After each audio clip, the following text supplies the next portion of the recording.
My name's Isabella May. Though these days folks around here just call me Nana. I'm 80 years old and for most of my life I've been the one baking the cakes, never the one they're baked for. See, I used to live for family milestones. Every birthday, every graduation, every wedding I was there. Apron tied, flower on my hands, smile on my face. I baked cakes that told stories. For my daughter Sandra's sweet 16, I made her a vanilla chiffon with lemon cream roses. For my grandson's first day of high school, I baked him a red velvet tower with chocolate shards, said it would give him courage for the big world. He laughed, took a photo, and I swear, that moment felt like forever. But forever doesn't last like it used to. It started small, the phone calls getting shorter, the visits less frequent. Busy, Nana, they'd say. You know how life is. Oh, I knew. I knew exactly how life was. I'd raised Sandra alone after her daddy passed, worked double shifts at the diner, sewed clothes at night, and still had enough heart left to bake a fresh pie for Sunday supper. I never asked for much. Just their presence, their laughter, their love. When you get old, time slows, but silence gets louder. I used to sit by the kitchen window every morning, watching the same oak tree sway in the Florida sun. Sometimes I'd imagine their cars pulling up. Sandra's silver SUV, the kids tumbling out with gifts and giggles. But the driveway stayed empty. Still I had hope. Because that year was special. My 80th birthday. The big one. I'd been planning a small get-together. Nothing fancy, just my family, my people. I even polished the old dining table, laid out the plates with golden rims, and baked my favorite, a hummingbird cake with pecans and pineapple, just like my mama used to make. I called Sandra a week before. Baby, I said, I hope you and the kids are free next Saturday. It's a special day. She hesitated. Oh, Mama, of course. We'll figure something out. You know how schedules are these days. I smiled, pretending not to hear the hesitation. I'll make your favorite lemon squares, I said softly. The day came. Saturday, August 12th. The sun was warm, the sky spotless. I wore my best blue dress, the one with lace sleeves I'd saved for occasions. I even set an extra candle on the table, one for each decade I'd survived. By noon, the house smelled like vanilla, butter, and old dreams. By 2, the clock ticked louder than the birds outside. By 4, I started to feel that old ache in my chest, the kind that comes from waiting too long for something that isn't coming. 5, I called Sandra. No answer. At 6, her husband texted. Sorry, we're caught up with the kids' soccer. Happy birthday, though. Happy birthday, though. You ever read a text so cold you feel it in your bones? I sat there in my blue dress, candles melting away, hummingbird cake untouched. I stared at that text until the screen went dark. Then I did something I hadn't done in years. I cried. Not the soft kind, the heavy kind, the kind that shakes your shoulders and fills your throat with salt. Later that evening, I went out to the grocery store because I couldn't stand the silence. I bought a small store-bought pie apple, the only one left in the freezer section, and stuck a single candle in it. 80 years of giving, of loving, of baking for others, and that's how it ended. Or so they thought. Because something inside me changed that night. You ever hit that point where grief flips into clarity? Where the tears dry up, and all that's left is focus.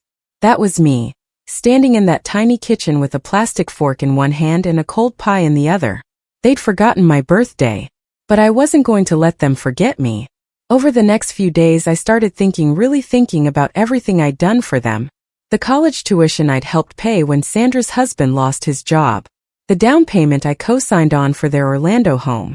The countless holidays I'd spent alone while they vacationed up north. And now this. I realized something.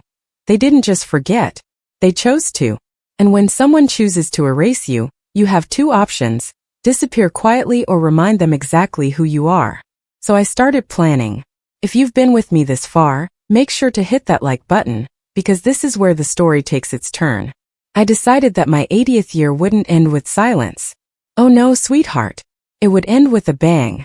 I went through my old files, every document I'd saved from years ago. Deeds, tax forms, receipts. See, I wasn't just a baker. I was smart. When Sandra and her husband bought their fancy home, they couldn't get the loan approved. Not without me.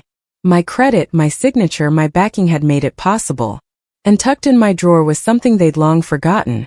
A quiet clause that still tied part of that property to me. They thought they owned it all.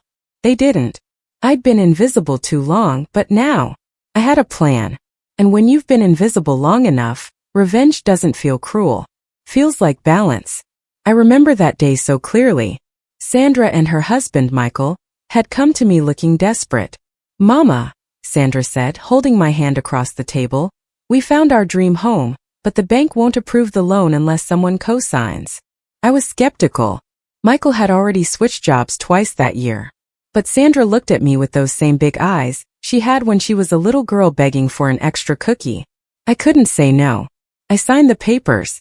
Didn't ask too many questions. I just wanted her happy. That's what mothers do. Now, 20 years later, as I held that paper in my trembling hands, something clicked. I never saw any refinancing documents, never signed anything else, which meant my name was still there. Still on the deed. But that wasn't what broke me. No, it was what came next. That night I couldn't sleep. My mind kept spinning like the old ceiling fan above my bed. Around midnight I went on my old laptop, slow, dusty, but still working, and searched for the county's property records. And there it was, clear as daylight. My heart skipped. But as I scrolled further down, I found something worse. The recent tax filings listed only Michael's name. No Sandra. No me. That man, my son-in-law, had quietly moved everything into his name years ago. The only reason my name still appeared was because of a missed filing error. Technicality. He'd been trying to erase me. Legally. That's when it hit me. All those years I thought Sandra was too busy to visit, all those canceled holidays, the sudden coldness in her voice whenever money came up. It wasn't busyness. It was guilt. She knew. My daughter had betrayed me. I remember gripping that laptop so hard my knuckles turned white. The same hands that had held her when she cried, packed her lunches, and stayed up sewing prom dresses, now shaking with rage. I called her the next morning. She didn't answer. So I left a voicemail. Calm but heavy. "Hey baby. It's Mama. I was just looking at some old papers. Give me a call when you can." 2 hours later she called back, voice tight, uneasy. "Hey Mama," she said. "Everything okay?"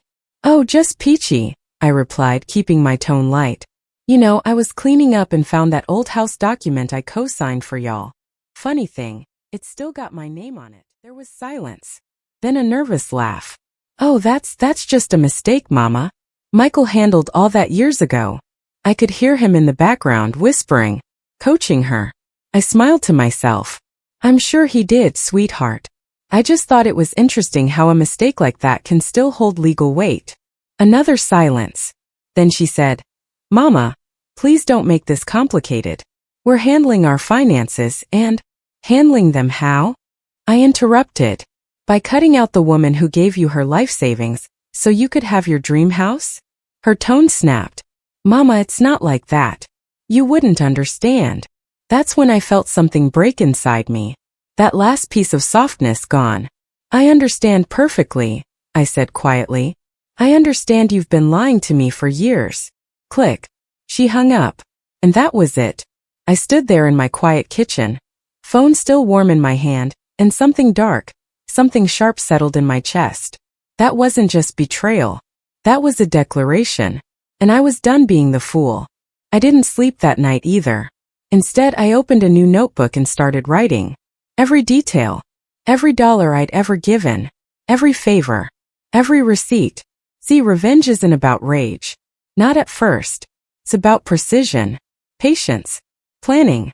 And if you're still watching this, make sure you hit that subscribe button because this is where things start to heat up.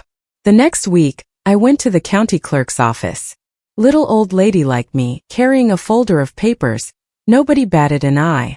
I asked to see the public property records in person, pretending I was updating my will. That's when the clerk, a sweet young girl named Denise, leaned in and said softly, "Ma'am, it looks like someone filed a quitclaim deed a few years back, but it was never processed.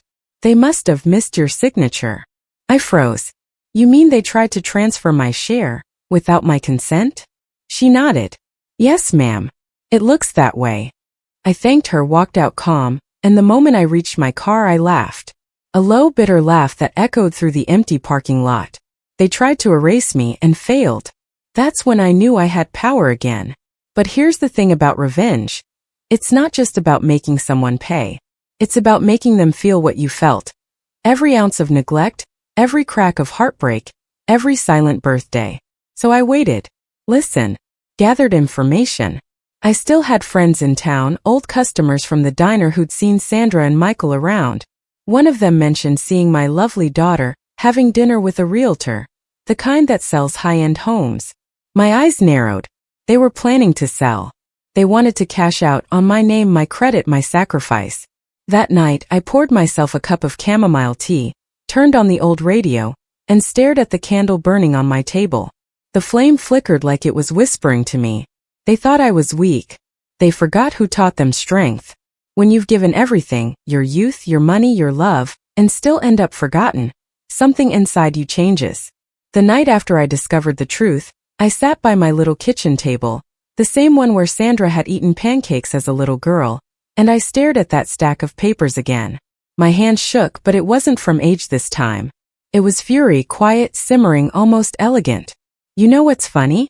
People assume revenge comes from hate. But it doesn't. It comes from love, the kind that's been stomped on, used, and thrown away. If you're still listening, make sure you like this video because what I'm about to tell you nobody saw coming. That night, I wrote in my journal not just plans but prayers. Lord, I wrote, if I can't have peace, at least give me purpose. And He did. The next morning, I called my old friend Tom Willis, my late husband's lawyer back in the day. He was retired now, living down in Naples, Florida.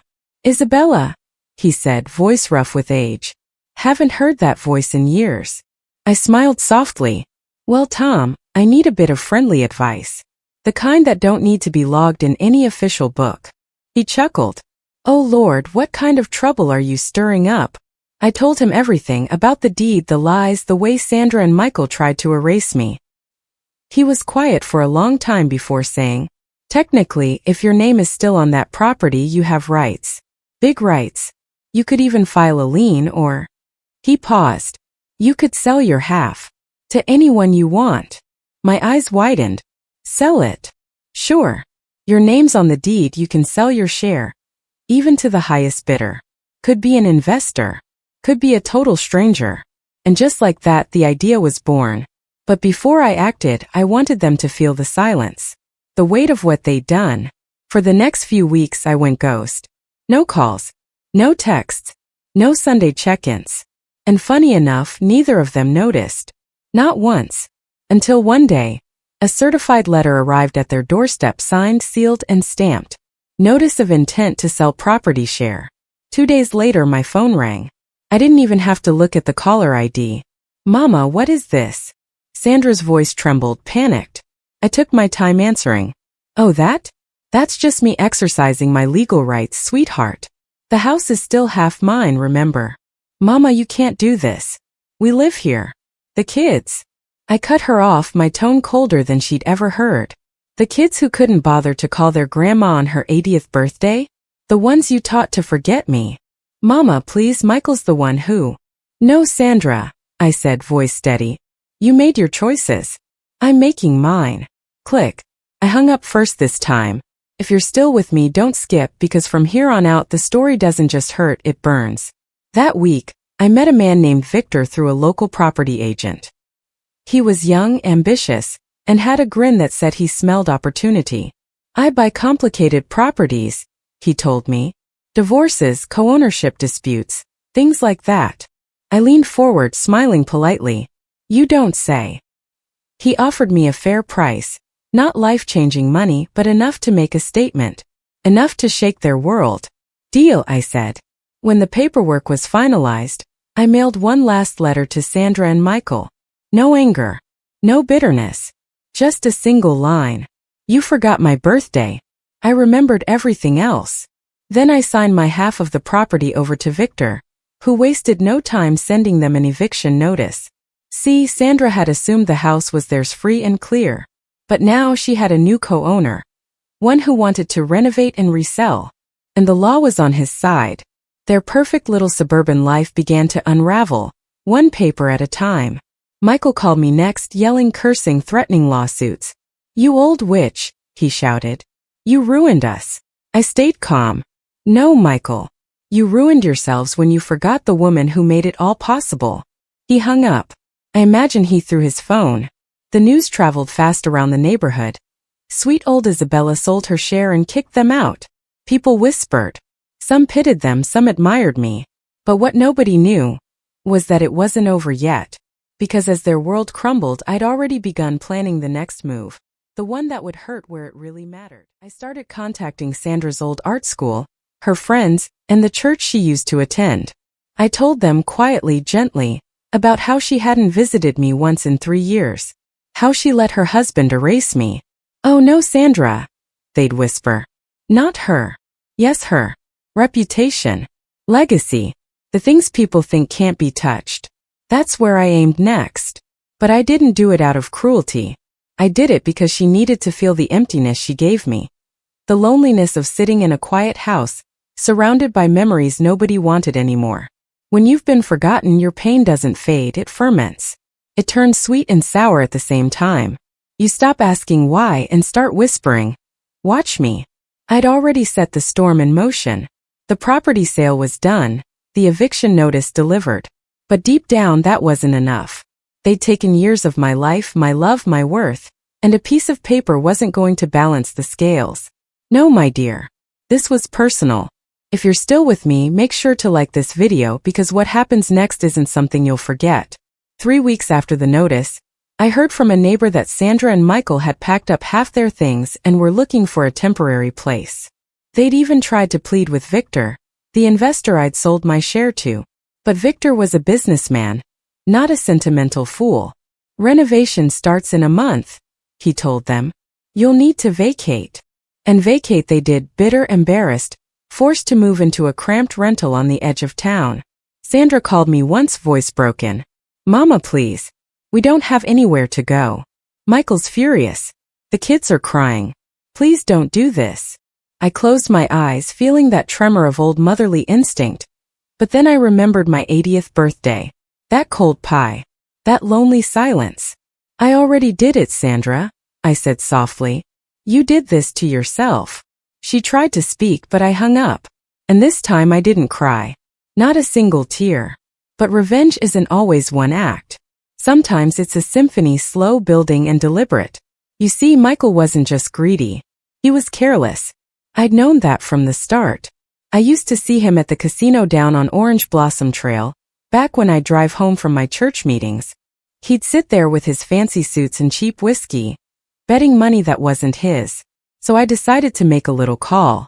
There's a private investigator in town. A woman named Renee Torres. Tough as nails, discreet as a shadow. I hired her once years ago to find out if the nursing home my sister was in was mistreating her. Renee had a way of finding what people tried to hide. I called her up. Renee, it's Isabella. I've got a job for you. She laughed. You?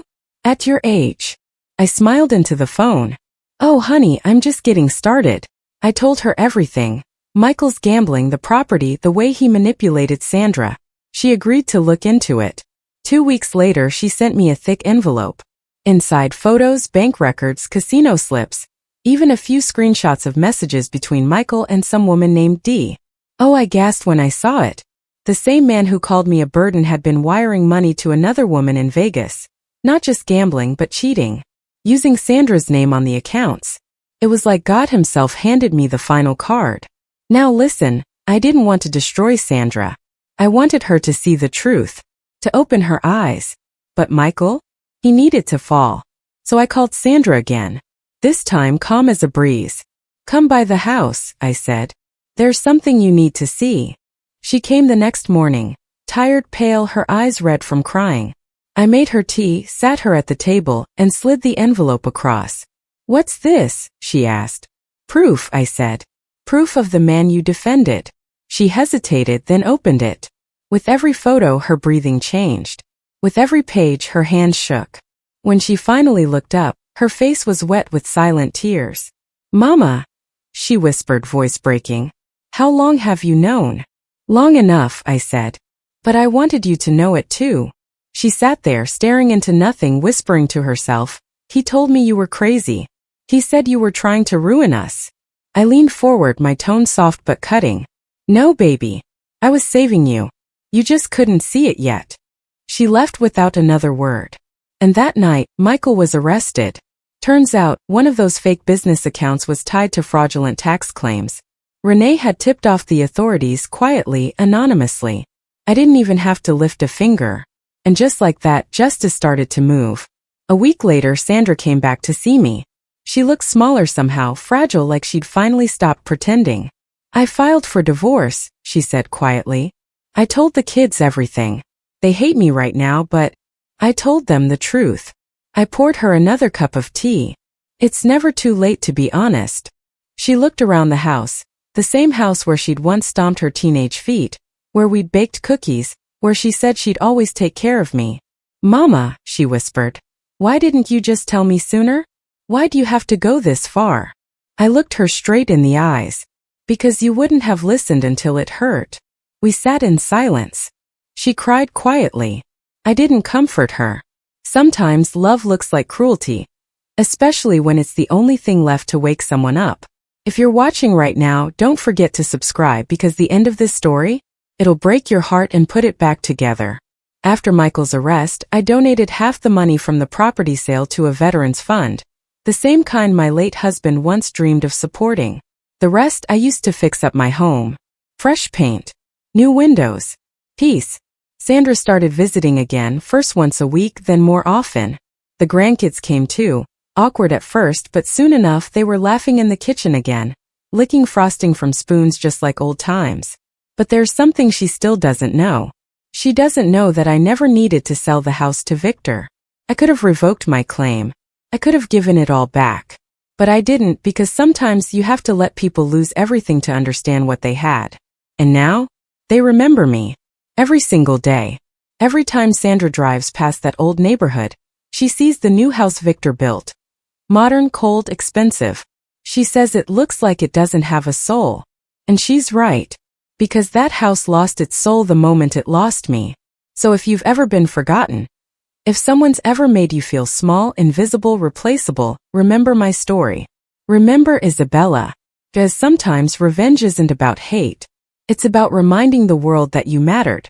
After all was said and done, the house was gone. Michael's arrest made headlines in the small Orlando papers, and Sandra came back to visit me with the kids. I watched them from my kitchen window, my grandchildren laughing, arguing over who got the biggest slice of cake, their little hands sticky with frosting, their hair messy from running around the yard. For the first time in years, my heart felt full. Not because I'd won against Sandra or Michael, but because life had found its way back to me. But revenge isn't always sweet, not in the way you think. There's a weight to it, a quiet heaviness. I had spent weeks plotting, scheming, watching, and listening. Nights that should have been for sleep were for strategy. And in those moments I felt alive, yes, but also alone. The very thing I fought for, my family, had turned against me, even if temporarily. I learned something essential in that silence. Love is powerful, but so is self-respect. And when they collide, you sometimes have to choose the latter. Sandra visited me that evening. She brought her head low, eyes full of shame and gratitude all at once. "Mama," she said softly, I don't know how to thank you. I treated you so wrong." I smiled gently, the lines on my face deepening like valleys of experience. "Baby, gratitude isn't given. It's earned. And maybe now you've learned what it means to value someone before they're gone." She reached for my hands, the same one she'd held as a little girl, and we sat together in quiet reconciliation. It was tender, but it was real. Sometimes karma doesn't need a voice. It arrives slowly in whispers, and sometimes it's me, a grandmother who baked too many cakes, who loved too much, who refused to be forgotten. I let Sandra see the proof of Michael's betrayals. I let her watch him crumble under the weight of his own greed. I let them feel the loss of security and privilege they'd taken for granted. And in doing so, I wasn't cruel. I was just justice. My revenge taught me another lesson too. The world doesn't always hand you respect, recognition, or love. Sometimes you have to stand firm, speak quietly, and act wisely. People will underestimate you until you remind them who you are. And me? I'm Isabella May. A grandmother, a mother, a woman who's seen joy in betrayal, laughter, and heartbreak. I've been forgotten, ignored, dismissed. But I've also been clever, patient, and brave. And in the end, they will remember me. So if you've ever been overlooked, underestimated, or discarded, remember this. You have power. Quiet, patient, unstoppable power. And sometimes it's the very thing that wakes people up, makes them realize what they lost and what they almost never had. As I sit here in my kitchen, the smell of fresh-baked hummingbird cake in the air, I realize that the true victory wasn't in the property, or even in Michael's downfall. It was in reclaiming myself, in refusing to be invisible, in standing tall and reminding the world, I am Isabella. I am seen. I am not forgotten.